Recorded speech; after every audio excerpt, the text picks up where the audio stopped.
Hi there, my name's Vince from wiimotevince.com, and in this video today we're going to be connecting up all these Wii controllers to the Switch using this little 8Bitdo USB wireless adapter. So we're going to connect up various different things and see if they work or not and how well they work. So first things first, we're going to update this to the latest firmware. So you want to go over to the 8Bitdo website and you want to click on support. Then you want to click on firmware.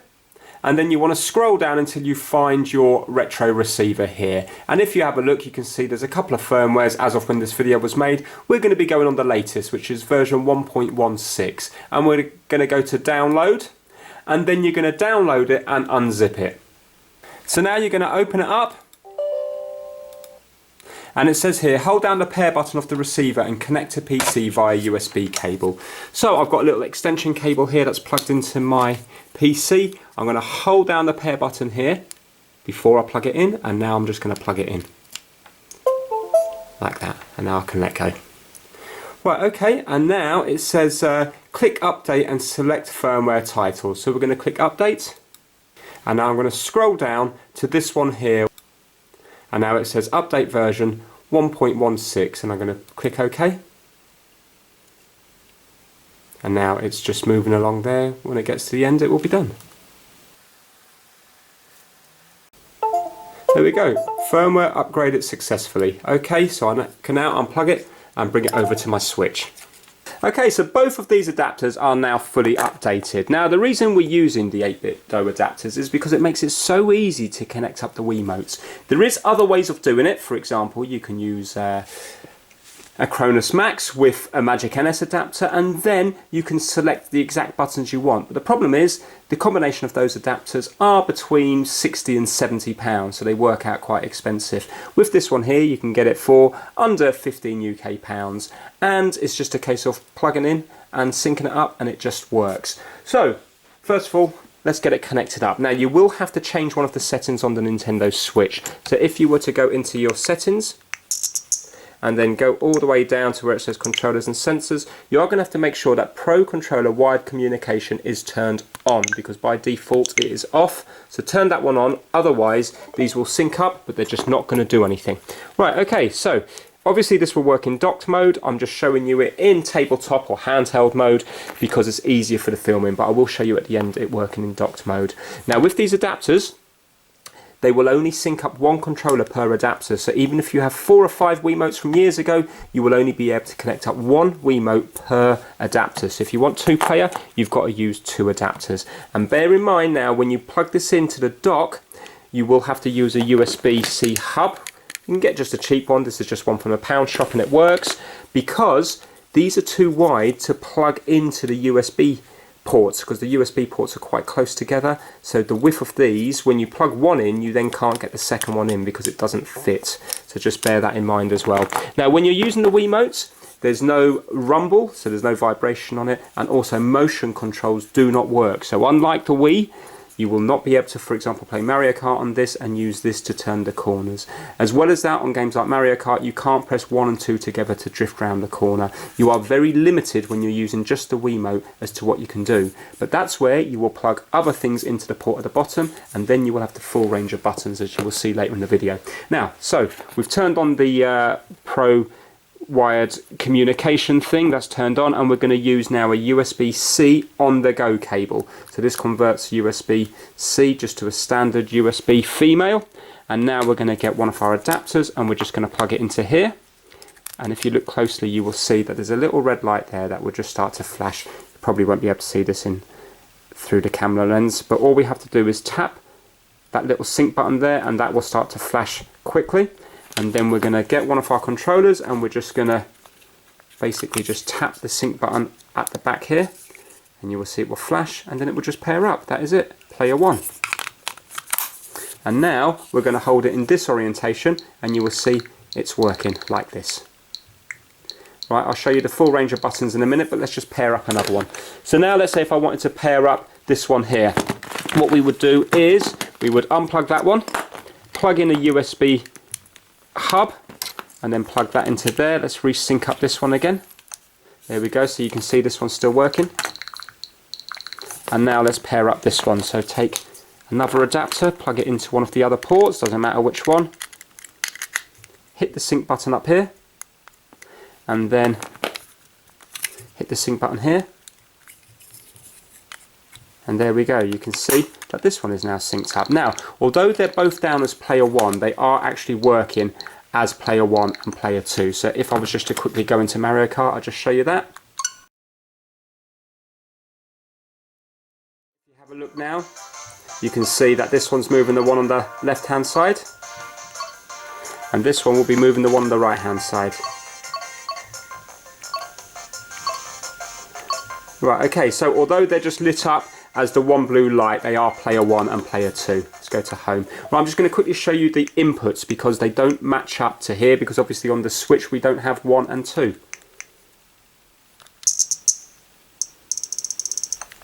So we're going down to controllers and sensors, and then we're going to go down to test input devices and test controller buttons. Right, I'm going to zoom right in for this bit. Obviously it's the same on both Wiimotes. It doesn't matter that this is the Wii Motion Plus and this is just a standard Wiimote. They both work exactly the same because remember we haven't got motion controls on it anyway. Right, so if you have a look here now, you will see left, right, down, up. We can only hold it in that orientation. A is A, minus is minus, plus is plus. But now B round the back is actually X. This one here is B, button 2 is B, and button 1 is Y. So if we were playing a game like Mario Kart, we're really going to struggle because we're not going to be able to drift around the corners and we're not going to be able to use the power-ups either. So you might be thinking now, what happens if I use my Nunchuk plugged into it? Unfortunately, it doesn't work at all. So let's just go to home. And a couple of other things, if you hit the minus and the plus together, it doesn't take a photo. Right, so let's plug in a Nunchuk. So here we have the red one here. Watch this, it will go absolutely crazy, and sometimes it does actually force your Switch to turn itself off. So watch this. Yeah, can you hear that?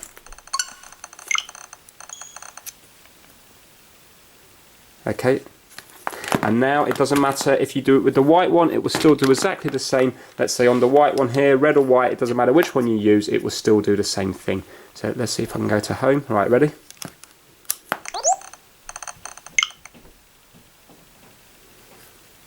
Yeah, you can see it just sends it into where it turned it off that time.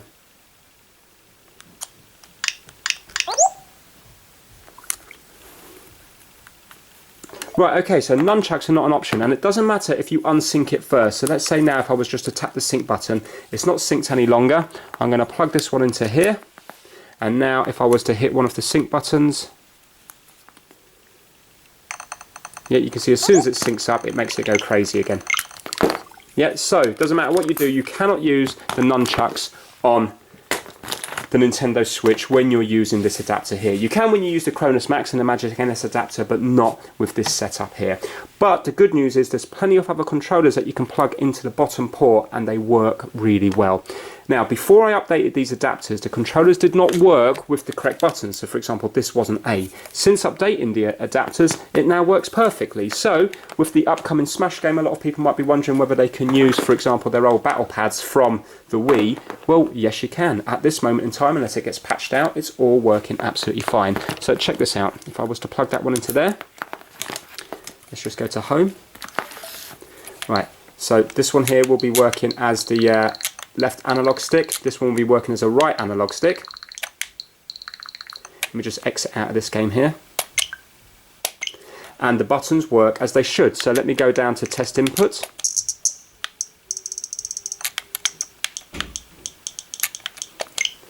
Right, check this out. So this is A. I won't bother. Well, I will actually, because otherwise some people might not believe that it is correct. Right, so that's A. This one's B. Y. X. We've got the D-pad in the correct order. We have plus and minus. Up here we have, a bit confusing here because it's kind of the wrong way around, but this is ZR here, and this is R, and this is L, and this is ZL. Okay, and it will be the same for all the other ones. So now let's say if I was to use the red one here, just sync that up again. Right, watch this. If I was to plug in even a third-party one, so this is the Classic Controller Pro, but this is just a third-party cheap one. If I was to plug that into there, using the red one now, you will now see that that's also working correctly. And as well, the lag seems to be pretty good on it. So when I'm using it, I can't tell the difference. Then again, I'm not a professional gamer, but to me it seems perfect. But anyway, A is working, B where it should be, Y, X, plus, minus, that's ZR, and that's R, L, and ZL. So this is actually the wrong way around, because here it says ZR, but that's actually working as R, and this one is working as ZR. So just bear that in mind. But yeah, apart from that, it's working well. So if you look there, right analog stick, left analog stick. Let's just quickly go through the other ones.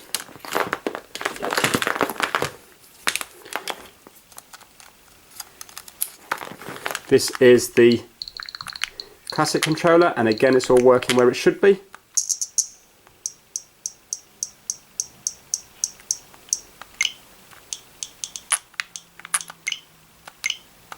A, B, Y, X, R, L, ZR, ZL, so they're labelled up correctly, plus, minus, and the D-pad as well, and home.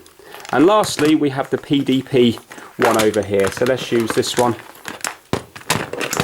Let's use this one on this red one again, so you can see that the batter pads work on both of them. So this is PDP one, and again, right analog stick, left analog stick, D-pad, and go to the input again. A, B, X, Y, R, L, ZR, ZL, D-pad, plus, minus, home. So as you can see, it is pretty neat. Considering you can get this adapter for well under 15 UK pounds, you can now make use of a lot of your older Wii equipment. So now let's connect this up to the TV in docked mode, and I'm just going to show you, for example, two-player Mario Kart, maybe one with the Classic controller here, and then with the Hori Fight Pad there. So now I've got the Nintendo Switch docked. You can see that one of the 8Bitdo receivers is in the side and the other one's plugged into the USB hub up the top there. Like I said before, you can't get them both in side by side. So to begin with, I'm just going to show you it working with just the Wiimote and then with something plugged into it. So if I go here, you can now see that if I was to do, for example, A, that's accelerate, or in this instance on Mario Kart, you can do 1 to accelerate, and then you can do 2 to brake and reverse. But you can't use your power-ups, you can't drift around a corner. And unlike the Wii, when you press them both together, 1 and 2, it doesn't drift. So if you look now, you can see it's not drifting. And I've got no way of using that power-up, which is a shame. But it does work, and likewise with this one here, Mario, on the right-hand side, you can see reverse and accelerate, left and right. No motion controls. But now watch, when I plug in the little Classic controller here, you can now see I'll have the full range of buttons, and it is working as an analog stick. So if I just do a small bit, it moves a small bit, a lot, it moves a lot. And so with this you can actually have a proper game.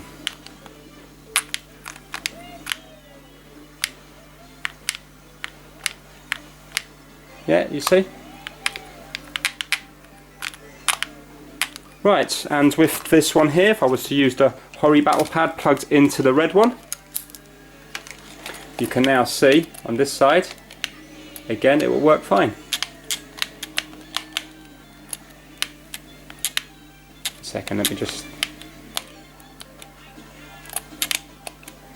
And again, the analog stick, let me just see that's working as an analog stick. Yeah, little bits and a lot.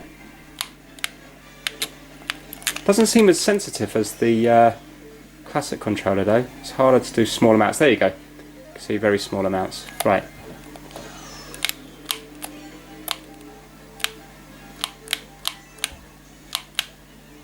Okay, but now the problem is, like anything when you're using things that are not made for it, when I connect up two of these controllers, I often find that they will drop out on the home screen here. So right now it's working,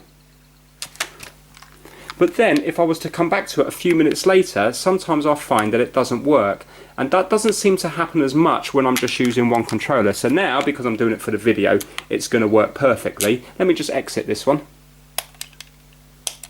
But when I was setting it up, it took numerous times to actually get them to both work at the same time.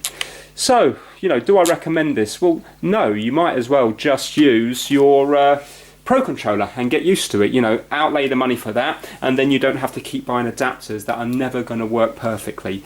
But at the same time, if you already have a load of Wii controllers, then it's not a big output. I mean, you can actually get these as cheap as 12 UK pounds if you're willing for it to come from like Hong Kong or China. But they do work when they work, and they work well, and it's quite nice using controllers like this. But there's always headaches and hiccups along the way where, for example, it will sync up and then you think it's synced up because the light's still on, but yet it's not actually doing what you want it to do. So right now it's working flawlessly, but you just have to take my word for it that earlier on when I was setting this up, there was a few times where I had to basically unplug the adapters and plug them back in again to get them to work. So now you also might be wondering, you know, do other accessories work? For example, the turntable and guitar and stuff like that. Well, some of them do and some of them don't. So I'm going to be doing a video later on showing things like the Doctor Who Wiimote, turntable, guitar, stuff like that, just for a bit of fun. Obviously you would never actually use these in real life to play any particular game. It's just a novelty of connecting up stuff that wouldn't normally be made for the system, just to see how it works. So if you like this video, please give it a thumbs up and please subscribe for more how-to videos. Take care, bye now.